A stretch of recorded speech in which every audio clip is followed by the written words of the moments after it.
Hello friends. HP परीक्षा channel में आप सभी का स्वागत है। आज हम हिंदी कहानी से संबंधित महत्वपूर्ण तथ्यों की चर्चा करेंगे। हिंदी कहानी का उद्भव द्विवेदी युग में माना जाता है। राजेंद्र बड़वालिया ने रेवरेंड जे न्यूटन की एक जमींदार का दृष्टांत को हिंदी की प्रथम कहानी माना है। डॉक्टर बच्चन सिंह ने किशोरीलाल गोस्वामी की प्रणयिनी परिणय को हिंदी की पहली कहानी माना है। रामचंद्र शुक्ल ने किशोरीलाल गोस्वामी की इंदुमती को हिंदी की प्रथम मौलिक कहानी माना है। लक्ष्मी नारायण लाल ने रामचंद्र शुक्ल की 11 वर्ष का समय को हिंदी की प्रथम मौलिक कहानी माना है। राय कृष्णदास ने राजेंद्र बाला घोष बंग महिला की दुलाई वाली को हिंदी की प्रथम मौलिक कहानी माना है। भवदेव पांडे ने बंग महिला कृत चंद्रदेव से मेरी बातें को हिंदी की पहली राजनीतिक कहानी माना है।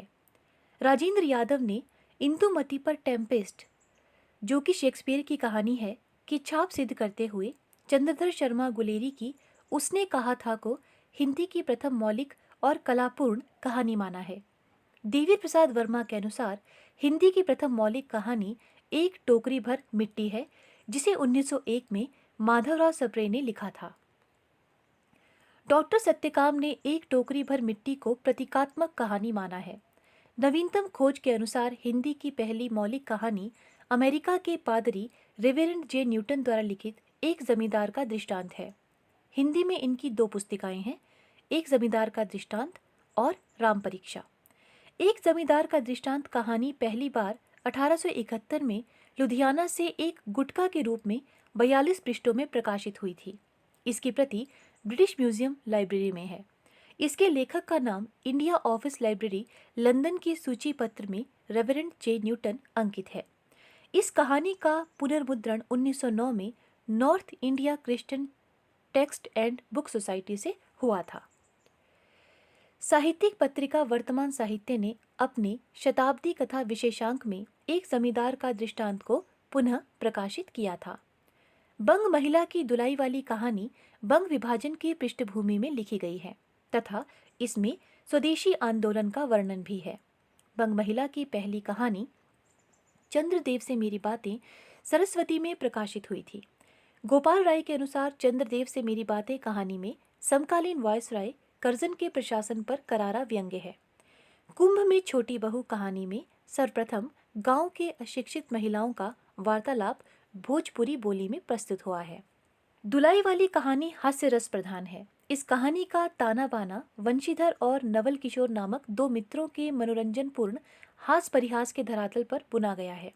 इस कहानी में भी रेल यात्रा के दौरान ग्रामीण अनपढ़ स्त्रियों की बातचीत अवधि मिश्रित भोजपुरी में प्रस्तुत की गई है। चंद्रधर शर्मा गुलेरी की उसने कहा था सर्वप्रथम सरस्वती में छपी थी। इसका कथानक प्रथम विश्व युद्ध पर आधारित है। कहानी कला की दृष्टि से यह प्रौढ़ कहानी है। लहना सिंह, सूबेदारनी, वजीरा सिंह इस कहानी के प्रमुख पात्र हैं। इस कहानी में पहली बार फ्लैशबैक शैली का प्रयोग हुआ है। 1909 में वृंदावन लाल वर्मा ने राखी बंध भाई लिखकर ऐतिहासिक कहानियों की परंपरा का शुभारंभ किया। आचार्य रामचंद्र शुक्ल ने 1900 से 1907 तक प्रकाशित होने वाली 6 कहानियों इंदुमती, गुलबहार, प्लेग की चुड़ैल, 11 वर्ष का समय, पंडित और पंडितानी तथा दुलाई वाली को हिंदी की प्रारंभिक कहानियां माना है। जयशंकर प्रसाद की प्रथम कहानी ग्राम 1911 में इंदु पत्रिका में प्रकाशित हुई थी। प्रसाद जी की ग्राम, तानसेन, रजिया बालम कहानियों पर बांग्ला कहानी शैली का प्रभाव है। गुंडा कहानी में भारत के ईस्ट इंडिया कंपनी के युग का चित्रण है। आकाशदीप कालजयी, अविस्मरणीय और प्रतिनिधि कहानी है। विराम चिन्ह कहानी में अछूतों का मंदिर में प्रवेश निषेध समस्या का सजीव चित्रण किया है। देवदासी कहानी में देवदासियों की मनोव्यथा, विवशता और धर्म के नाम पर आडंबर करने वाले पंडे पुजारियों की धूर्तता को उजागर किया गया है। जयशंकर प्रसाद की 5 कहानी संग्रह है। छाया में 11, प्रतिध्वनि में 15, आकाशदीप में 19, आंधी में 11 और इंतजार में 14, कुल 70 कहानियां प्रकाशित हैं।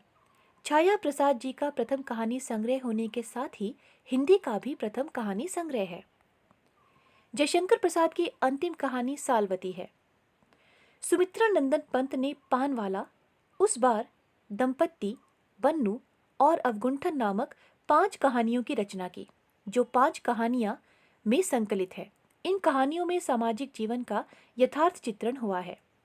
काव्य का छायावाद और राजनीति का गांधीवाद हिंदी कथा साहित्य में प्रेमचंद युग नाम से जाना जाता है।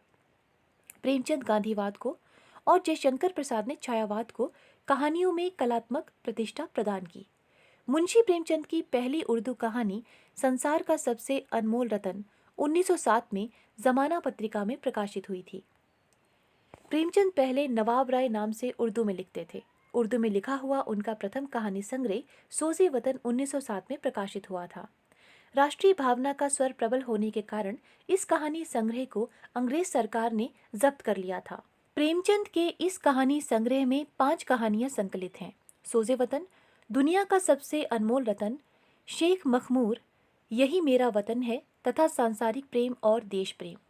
सांसारिक प्रेम और देश प्रेम कहानी को प्रेमचंद ने इटली के प्रसिद्ध देशभक्त मेज़िनी के जीवन और संघर्षों को केंद्र बनाकर लिखा है। प्रेमचंद नाम से उनकी पहली कहानी बड़े घर की बेटी जमाना पत्रिका के दिसंबर 1910 अंक में प्रकाशित हुई थी। डॉक्टर वासुदेव सिंह के अनुसार प्रेमचंद उपनाम से उनकी पहली कहानी ममता 1912 के जमाना में प्रकाशित हुई थी। प्रेमचंद की हिंदी भाषा और देवनागरी लिपि में लिखी गई पहली कहानी सौत 1915 में सरस्वती पत्रिका में प्रकाशित हुई थी। डॉक्टर बच्चन सिंह के अनुसार प्रेमचंद की पहली कहानी पंच परमेश्वर 1916 तथा आखिरी कहानी कफन 1936 में लिखी गई।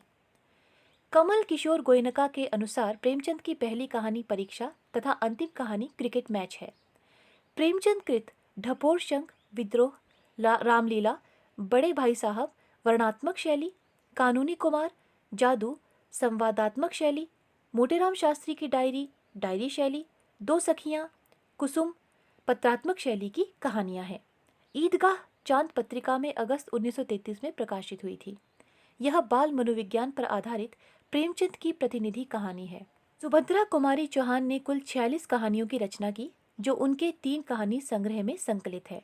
सुभद्रा कुमारी चौहान की राही कहानी उनके अंतिम कहानी संग्रह सीधे साधे चित्र में प्रकाशित हुई है। राही कहानी अपनी सीमित कलेवर में जन कल्याण, गरीबों की सेवा और गुमराह लोगों के पथ प्रदर्शन का मार्मिक संदेश देती है। राजा राधिका रमन प्रसाद सिंह की कहानी कानों में कंगना काशी की इंदु पत्रिका में 1913 में प्रकाशित हुई थी। मैथिली शरण गुप्त ने नकली किला और 99 का फेर नामक पद्यबद्ध कहानियों की रचना की। केशव प्रसाद सिंह की चंद्रलोक की यात्रा हिंदी की प्रथम वैज्ञानिक कहानी है। यह डायरी शैली में लिखी गई है। विशंबरनाथ शर्मा कौशिक की प्रथम कहानी रक्षाबंधन है। आचार्य चतुरसेन शास्त्री की पहली कहानी गृहलक्ष्मी है। चतुरसेन शास्त्री की दुखवा में कासे कहूँ मोरी सजनी कहानी बांग्ला कथाकार हरिसाधन मुखोपाध्याय की सेलिस्मा बेगम कहानी का हिंदी रूपांतर है। विशंबरनाथ शर्मा कौशिक, ज्वाला दत्त शर्मा तथा पदमलाल पन्नालाल बख्शी कथानक प्रधान कहानियां लिखने में सिद्धहस्त माने गए हैं। प्रेमचंद, यशपाल और अमृतलाल नागर ने मुस्लिम पात्रों को केंद्र में रखकर सर्वाधिक कहानियां लिखी हैं। यशपाल प्रगतिवादी धारा के प्रतिनिधि कहानीकार हैं। यशपाल की कहानियों का पहला संग्रह पिंजरे की उड़ान 1939 में प्रकाशित हुआ। इसमें 1934 से 1938 के मध्य जेल में लिखी गई कहानियां संकलित हैं। ईलाचंद्र जोशी मनोविश्लेषणवादी कथाकार हैं। जैनेन्द्र की जानवी कहानी को किसी विचारधारा के दायरे में रखकर नहीं समझा जा सकता। जैनेन्द्र की दो चिड़ियां मनोवैज्ञानिक पृष्ठभूमि पर व्यक्त मन की शंकाओं और समस्याओं का विश्लेषण करती हुई कहानी है। लक्ष्मीनारायण लाल ने जैनेन्द्र को मानव जीवन दर्शन का सबसे बड़ा कहानीकार माना है। उपेंद्र नाथ अश्क ने अपनी कहानियों में मुख्य रूप से सामाजिक विकृतियों और कुरीतियों पर व्यंग्यात्मक शैली में प्रहार किया है।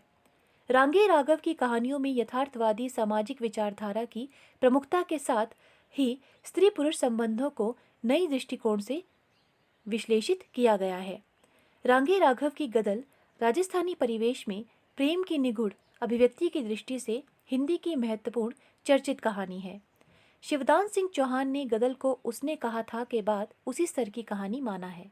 राहुल सांकृत्यायन की सतमी के बच्चे वर्ग संघर्ष के आधार पर सामाजिक और आर्थिक स्थितियों का चित्रण करने वाली कहानी है।